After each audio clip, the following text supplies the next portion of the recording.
I'm a couple days late, but gonna get to both the Eden Zero and the Four Knights chapter.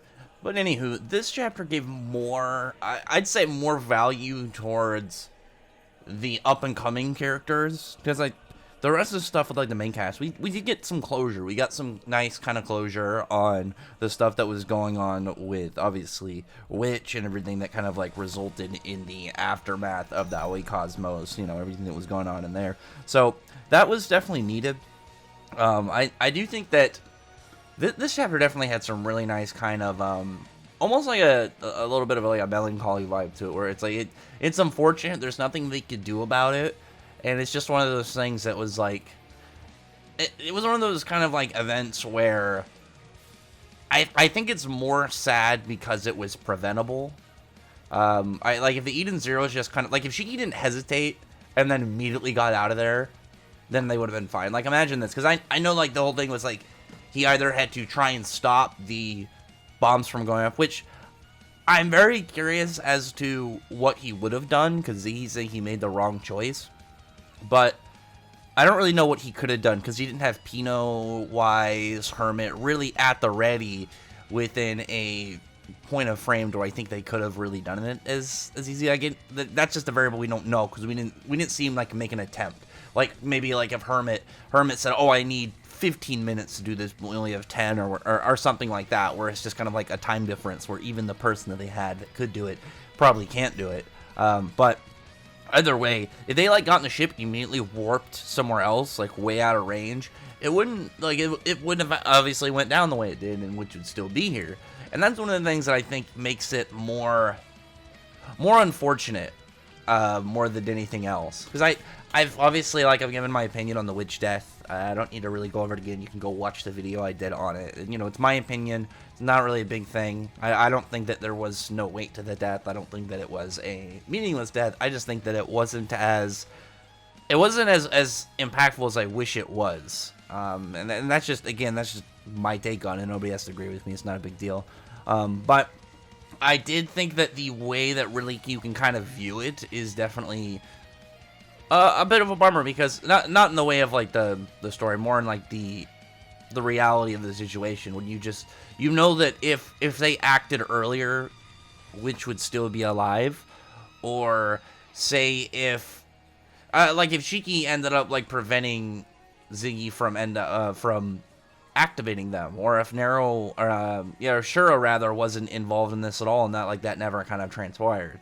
Like, there was definitely stuff in there that was out of Shiki's control, but I think if Shiki immediately just got into the ship and they left, then they would have been fine. But either way, the stuff with the Galactica in this chapter definitely had my highest interest. And I'll get to more of, like, the stuff with Shiki at the end, because that's something I just wanted to mention. I really like this art. This is a really nice one. I'm always a fan of when mangaka gives some really, just a big, no dialogue, double spread page, and they just want to show you something really cool. It's either like a scenery piece, or if it's like a character looking really cool. You know, there's probably like a bunch of different panels that, even hearing me say that, you thought back to other series and thought, like, oh yeah, you know, that part was really cool. I'm always a fan of when manga do that, not just Hiro Mishima, like relatively anybody. Just because it's nice when they get to kind of, like, flex their skills, but also just give you a no kind of beat around the bush, just like here's a giant, like, majestic art scene. And that's pretty much what this was, and I really liked it. But also it had the kind of, like, sadness that came with it, as they're doing all this stuff towards the people that lost their lives in the battle. But yeah, anyway, like, the chapter kind of starts up more with the members of the Interstellar. They're talking about, like, what happened with Jaguar. I'm still bummed out about Jaguar, because, like, Jaguar was probably my longest running, like, want to see character in the series. I think when it came to Justice, it was more about I wanted to see his ether gear, because, like, I just wanted to know, like, what Mishima had plans for Elsie and Justice, knowing that they are variations of, you know, of previous characters, because he's always had, like, he had Sieghart and then Jalal, and they both used Sieg was way more, for those who haven't read Brave Master, Sieg was way more of an all-round wizard. Like, he used a lot of different elements, kind of like how Jalal came using them, but that was more of, like, his go-to. He was just more of a variety wizard, and then he did have pretty much space magic. It wasn't the same thing in title. It's like heavenly body magic and stuff. But then Jalal obviously focused on heavenly body magic, and then with Justice and Elsie, it's like each of them has a mixture of Urza's style of Requip of the Night and Jalal's heavenly body magic. So that was like a thing with them. It was like, I just wanted to know what their ability was. With Jaguar, I wanted to see him in general. I obviously want to know what his ability was, but I want to see his character in general because he looked really cool. He was the powerful old badass man in the series. Like, there's always that old dude. I mean, Fairy Tail had Makarov for the longest time actually being that dude until the Grand Magic games. Like, he kind of got pushed out of that position of power. But you know the trope, like old powerful badass guy. That was what I thought Jaguar was gonna be, and I was so bummed out when he got killed because it was like he defeated Fabio, and I didn't really have any expectations for Fabio, but I really liked his Ether Gear. And then we ended up getting Jaguar, so I was like, okay, well, we had to get rid of Fabio to hype up Jaguar, but then Jaguar just gets killed, and that was more upsetting to me. So, like, going into this scene, I was a little bit crabby, but they're talking about, like, everything, obviously, that was going on, and the number of lives that, like, the Interstellar Union lost was around 1,000. They're just doing their thing, kind of, like, going over all their numbers, everything that kind of transpired. Nothing too crazy outside of...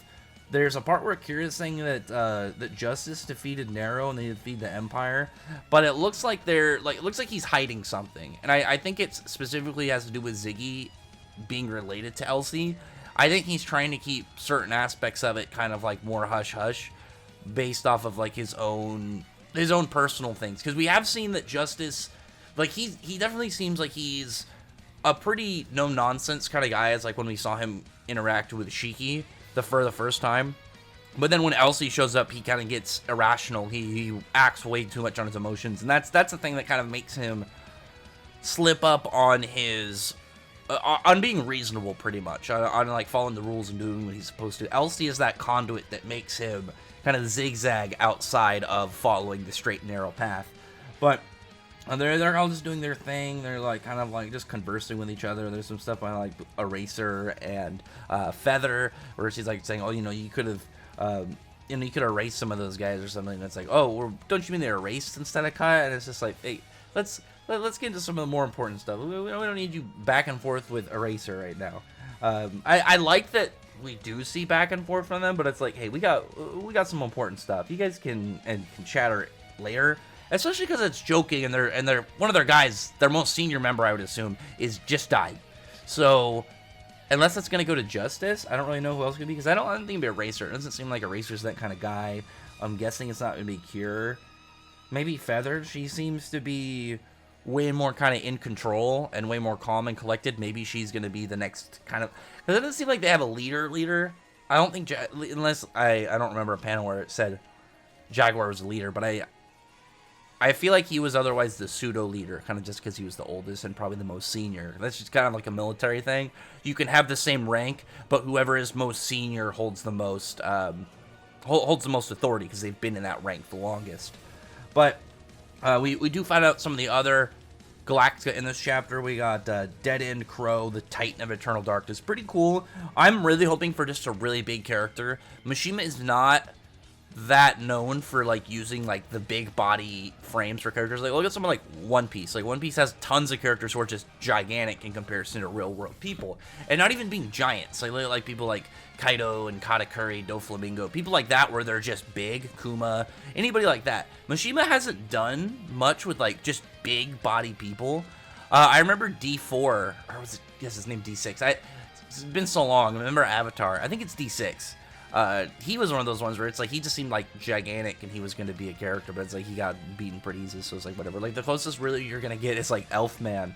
But I am hoping for that, because again, we don't really see that much from Mishima. He's not one for using those kind of characters. Like, we have big people, but they're not really ever really used too much in the same fashion as like a big enemy, a big powerful enemy. Usually when there's like just a character who's big, it's like, just a big beat stick. It's just a big bruiser brick wall that they have to kind of like overpower. But like, this guy looks cool. I like the gears and stuff in the back.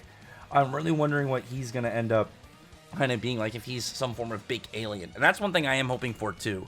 We didn't really find out much about Nero's race, because he was really the first, I would say the first focused alien in the series. We've had a couple other species, but we haven't had anything like like Eden Zero doesn't have that kind of big factor group. And you can look at a lot of series and know that there's like a grouping of people that if a character is tied to them, they're automatically a big deal. Like if think about something like how I'll just give an example, how in like Bleach you had like there were the Hollows, but then like a Vasta Lorde, like something like at that caliber, you knew that was a big deal just from the name title. And it's a little bit not the same thing. I guess I can kind of use Fairy Tail. It's like Dragon Slayer. Generally, Dragon Slayers are bigger deals than your average person. I gotta kind of think of some more, but I like Uchihas in Naruto or anything like that. Or I guess now it's the Otsutsuki. But anything like that where it's just like a specific name or title branded next to a character gives them a higher status. I'm hoping with Eden Zero Mishima gives it to like an alien race. I don't know a ton of sci-fis. I think Star Trek, the Borg, they're like a super robot, like intelligent like robot race. I don't know much about Star Trek. My dad liked Star Trek, so I just know like chunks from like my childhood. But you know what I mean? Like if we had like a race of aliens in Eden Zero where it's like if a character said, "Oh, this is a whatever alien," you'd be like, "Oh shit!" Like that guy must be a big deal just from having being of that association, being of that race of alien. That's what I'm hoping at least. It looks like he's apparently going to be giant, unless the gears are going to be more towards robotics. I don't really know. I do like the name though. I think that the whole Dead End Crow is pretty sick. And then Archbishop Saint Fire Nox.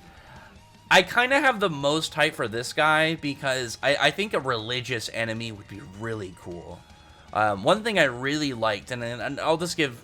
I won't go into context for anybody that hasn't read Fairy Tail or maybe plans to at some point, but Larcade, I really liked how he was like a religious bad guy. I just thought that was really neat, how he kind of did things off of his faith and what he believed in more from what he saw as like a holy standpoint. But like if this guy can kind of be like that, where instead of it being like, oh, a military from space or a bunch of criminals or Kurenai's robots and kind of goons, I think it would be really cool if it was more like a religious order and we got kind of like maybe like a lot more church themed bad guys. Like if he was way more of like a caster, maybe we had somebody who's like a reverend or a pastor or something. I think that'd be really neat. I have a lot of hope for this character. I want to see what they look like. But the last one is probably the biggest for the story. The whole calling him God Aknoella, the Mother of Dragons. And the reason that's important, and it's not the Mother of Dragon things, like Fairy Tail had Irene, the Mother of Dragon Slayers, but it's not the same thing. But the way that Mishima drew that panel, I think is the most important thing about it. So, I just dropped my phone 1 second. I didn't want to pause it. But when you look at the other guys, Dead End Crow has all these gears behind him. With the Archbishop Saint Fire Nox, he's got a church behind him, obviously designating aspects about them just by using the background and the environment.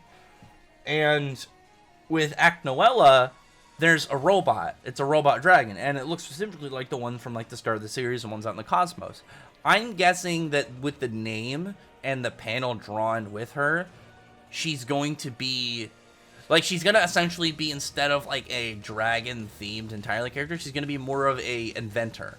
I could see her being the one who's made all these dragons. Like imagine she's just this ancient either a being or some form of mechanical being, like maybe she's kind of like Xenolith, where she's just this ancient person who put her mind in a machine or something, and it's been making all of these robotic dragons for eons pretty much and releasing them out into space. I think that'd be really cool. That'd be a really neat just kind of lore character, because like we have Xiao Mei, but like Xiao Mei's meta kind of like breaking abilities, and the fact that like when you go to her planet, time is stopped pretty much outside. There's a lot of like variables in how she is that I don't want her to use too much. Again, the fact she's a meta character kind of makes it a little bit iffy for me when characters come into contact with her. Like, there's always those characters that, like, I'm nervous about having them around. Xiao Mei would definitely be that kind of character for Eden Zero. So I would prefer someone like the idea of Aknoella if she's this really old character who just knows a lot of lore, knows a lot of things out in the bulk of the story that she could give us, that she has on mind and she decided to inform everybody about. that it'd be like a big, a big piece of like history just casually being dropped onto the readers from somebody who's probably been around for most of it.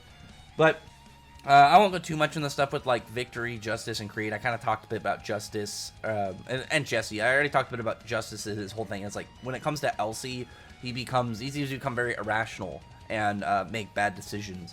Because Jesse blames what happened to Creed on Homura, so now Justice has an issue and vendetta out against Homura. And I think it was that connection to Elsie that really made it so Justice would like believe him. I think if he didn't and he just tried to say this stuff and then maybe Justice looked into it, because like Jesse deletes information on what happened to Creed in the body when they sent it back to him. So I'm willing to bet if he didn't misdirect Justice's attention, that Justice would have probably figured it out. I don't think Justice is dumb. I think that he just has an obvious aspect about his history and a person that directly causes like all these emotions to just boil up to the surface whenever like information is really dropped about her, or in any way that connects her to negativity or just being near her in general, just seems to do that for him.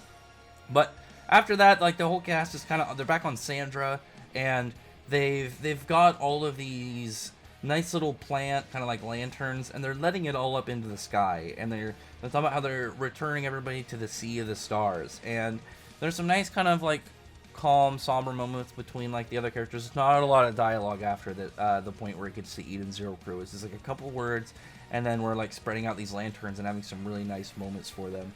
But at the end of it, Shiki is saying how he's never going to forget about Witch, and that she's going to live in all of their hearts pretty much for the rest of their days. So Shiki's definitely moving on. He's definitely recovered from this.